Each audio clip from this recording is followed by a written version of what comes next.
तुरुकवाडी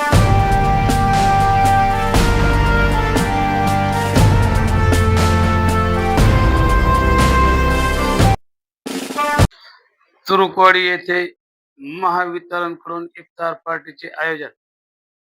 हिंदू मुस्लिम एकता बंधुत्व स्नेह मिलन कार्यक्रम संपन्न. यावेळी व्याख्याते मोहम्मद अली जहागीरदार यांनी रोजा व रमजान महिन्याचे पावित्र्य यावर वक्तव्य केले.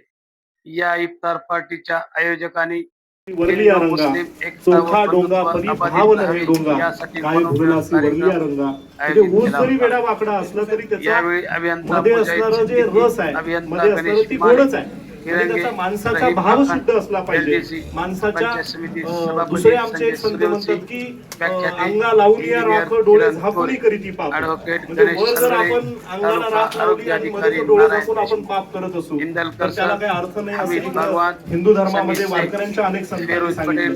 तसं रोजा सुद्धा फक्त हा पोटाचा उपवास नाही, तर आपण आत्तापूर्वीच्या वक्ताला सांगितलं की वाईट बोलणाऱ्यांनी वाईट बोलू नये म्हणजे जिभेचा रोजा तुटतो.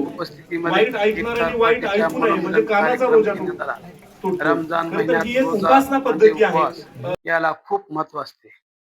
अल्लाह जवळ रोजा राहून मन शांती करणे, इबादत करून परमेश्वराला राजी करून आपल्या हातून झालेल्या चुकांची माफी मागणे हे इस्लाम धर्मासाठी एकमेव स्रोत आहे.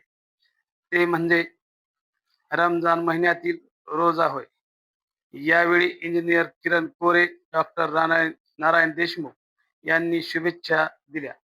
कार्यक्रमाच्या यशस्वीतेसाठी LDC अखंड रहीम, फोरमन रफिक प्रेषित ही एक नवीन संकल्पना यांनी लोकांना माहित नाही प्रयत्न केले की आपल्या देशामध्ये यावेळी सांगतो की 140 प्रेषित येथील रोजदारांनी आपल्या देशामध्ये या पार्टीमध्ये सहभाग. जबरदस्त उदाहरण जर द्यायचं असेल तर तुमचं रक्त जिथले इथे जे अहिंदू आहेत, अमुस्लिम आहेत, म्हणजे जे मुस्लिम आहेत, जे हिंदू आहेत, जे अमुस्लिम आहेत, असं म्हटले पैगंबर की तुम्ही रोजू करता ना.